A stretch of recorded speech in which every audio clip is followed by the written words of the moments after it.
दोस्तों, बिहार की एसआईआर से सुप्रीम कोर्ट से बड़ा झटका प्रशांत भूषण और एसआईआर पर सवाल उठाने वाले योगेंद्र यादव को लगा, लेकिन आम आदमी पार्टी पूरी तरह बौखला गई।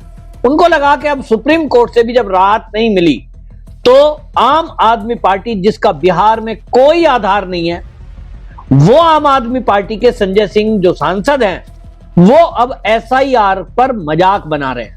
वो कह रहे हैं कि साहब बिहार में एसआईआर किया तो वो चुनाव आयोग का नाम भी बिगाड़ रहे हैं। ज्ञानेश कुमार को अज्ञानेश कुमार कहते हुए कह रहे हैं कि साहब बिहार में जो एसआईआर हुई, जिस विदेशी घुसपैठियों की बात उठाई जा रही थी, यहां तो केवल 315 विदेशी आदमी मिले हैं, जिसमें 78 मुसलमान हैं।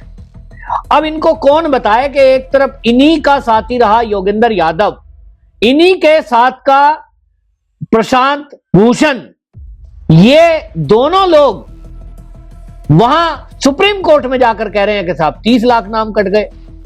ये कह रहे हैं कि साहब विदेशी इसमें केवल जो है 315 लोग मिले हैं। ये जिस तरह की बातें बोल रहे हैं, उससे एक बात बिल्कुल साफ है कि बिहार में भारतीय जनता पार्टी एनडीए की सरकार बनने जा रही है। आम आदमी पार्टी का तो कोई आधार है नहीं, हालांकि वहां सभी सीटों पर लड़ने का फैसला किया है, तो जमानत जब्त होना तय है। और सवाल यह भी उठ रहा है, लोग सवाल उठा रहे हैं, आम आदमी पार्टी पर, संजय सिंह पर का मजाक बन रहा है कि जब चुनाव आयोग ने 1 महीने का टाइम दिया कि आपको अगर लग रहा है कि कहीं कोई गड़बड़ी है तो आप आपत्ति दर्ज कराइए। आपत्ति दर्ज कराई नहीं और इस तरह की बातें बोल रहे हैं। वो साहब कह रहे हैं कि साहब अज्ञानेश कुमार ने 5 लाख डुप्लीकेट मतदाता और 1 लाख ऐसे लोगों को ऐड कर दिया है जो एड्रेस में कै गए लिखा हुआ है, यानी बिना पते के। अब ये आम आदमी पार्टी के संजय सिंह, जिनको ज्ञानेश कुमार जो चुनाव आयुक्त हैं, उन्होंने, मुख्य चुनाव आयुक्त ने जो प्रेस कॉन्फ्रेंस की, उसके बाद उन्होंने दावा किया कि अगर आपके पास कोई जानकारी है तो एफिडेविट लाइए और आप दावा करिए। तो ये जो कह रहे हैं कि चुनाव आयोग ने फर्जीवाड़ा किया, मुख्य चुनाव आयुक्त ने प्रेस कॉन्फ्रेंस में खुलासा किया था कि बहुत सारे गांव के अंदर मकान के नंबर नहीं होते हैं। क्या संजय सिंह को इतना भी नहीं पता? मैं जिस गांव से आ रहा हूं, मेरठ जिले में, मेरे गांव में भी, और आप जिस भी गांव में रहते हो, क्या वहां मकान नंबर हैं? कोई व्यवस्थित गांव होगा जहां मकान के नंबर होंगे, और वो मकान के नंबर भी ऐसे होते हैं टेढ़े मेढ़े, मतलब गली के, जैसे शहरों में होता है कि जी ये ए ब्लॉक है, ये बी ब्लॉक है। गांव में होते हैं मोहल्ले, मोहल्लों के नाम होते हैं और उसके बाद मकान के नाम नहीं होते, गलियों के नाम नहीं होते। और फिर इसीलिए मकान नंबर की जगह कै गए डाल दिया जाता है। चुनाव आयुक्त ने इसके बारे में विस्तृत रूप से प्रेस कॉन्फ्रेंस में बताया।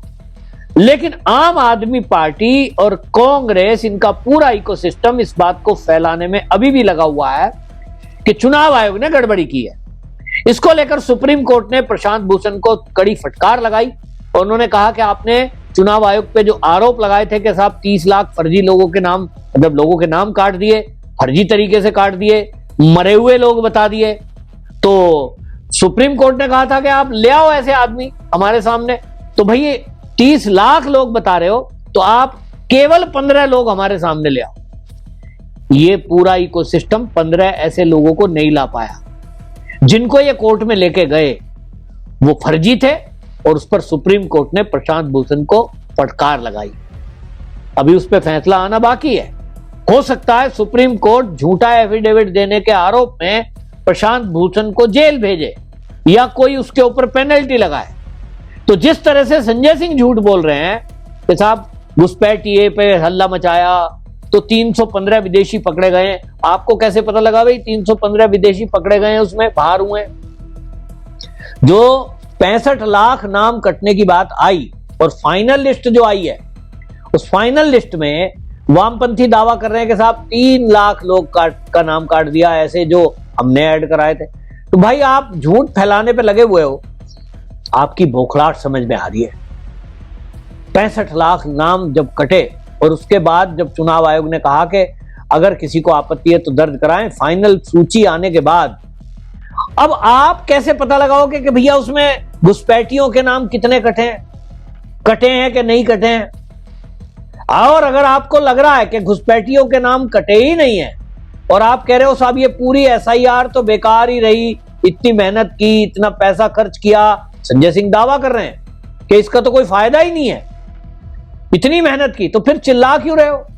अगर संजय सिंह के हिसाब से मात्र 315 लोगों के नाम कटे हैं और उसमें फर्जी नाम जोड़ दिए गए हैं, जैसा आम आदमी पार्टी का संजय सिंह दावा कर रहा है, 5 लाख डुप्लीकेट मतदाता उसमें जोड़ दिए, 1 लाख जिसमें आप कह रहे हो कि मकान के नंबर नहीं है, तो आप कहां सो रहे हो जब आपको चुनाव आयोग ने कहा था कि आप आपत्ति दर्ज कराइए? इसका मतलब तो आप केवल जनता में झूठ फैलाकर एक भ्रम की स्थिति पैदा करने का बीड़ा उठाए हुए हो ना। जिस तरह से विदेशी शक्तियां देश में काम कर रही हैं, उनका एक ही तरीका है कि देश की संवैधानिक संस्थाओं पे आवाज उठाओ, देश की संवैधानिक संस्थाओं के खिलाफ लोगों के मन में आशंका पैदा करो, अराजकता का माहौल पैदा करो।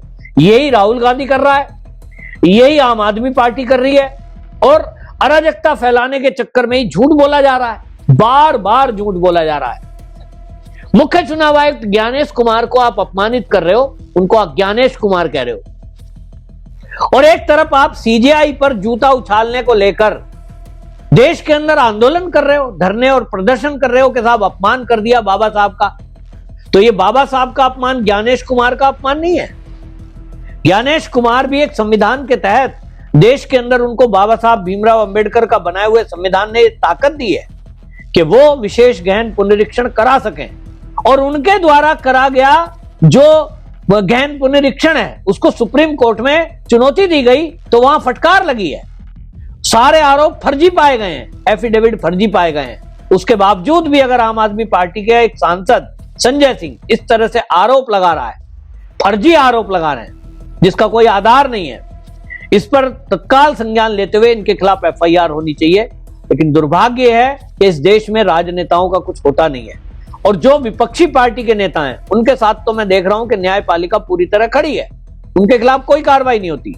राहुल गांधी को निचली अदालत से जहां मोदी कम्युनिटी को लेकर और बाकी चीजों में आरोप लगे, नेशनल हेराल्ड मामले में आरोप लगे, उस पर तो रोक लगी हुई है, मतलब सुनवाई ही नहीं होगी, आपको जमानत दे दी जाएगी, तारीख नहीं मिलेगी। इनको लगता है ऐसे ही हमारा टाइम निकल जाएगा, कोई हमें कुछ कहने वाला नहीं है, और ये इसी तरह की अराजकता पैदा करना चाहते हैं जो देश में एक षड्यंत्र है। चुनाव मैदान में उतरिए, आप बहानेबाजी बंद करिए और जीत कर दिखाइए। वो तो होगा नहीं। बिहार में आम आदमी पार्टी की सभी सीटों पर जमानत जब्त तय है, वहां सरकार बनना एनडीए की तय है, और इसलिए बौखलाहट में अभी से इन्होंने हार मान ली है और बस कहना शुरू कर दिया है कि वोटर लिस्ट में गड़बड़ी है साहब, वोटर लिस्ट में चुनाव आयोग ने बीजेपी के जीतने का इंतजाम कर दिया है जी। तो बहाना बढ़िया है, पहले से पहले ही आरोप लगा दो। सुप्रीम कोर्ट कह रहा है कि आप कोई आरोप लगाने का सबूत नहीं लाया, आरोप तो लगाया है।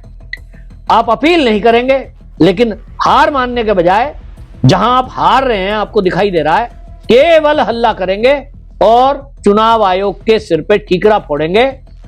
ये षड्यंत्र है और इस षड्यंत्र के विरुद्ध देशवासियों को आवाज उठानी चाहिए, इससे पहले ये कोई देश के अंदर अराजकता पैदा करे। और इसलिए इस वीडियो को शेयर करना बहुत जरूरी है।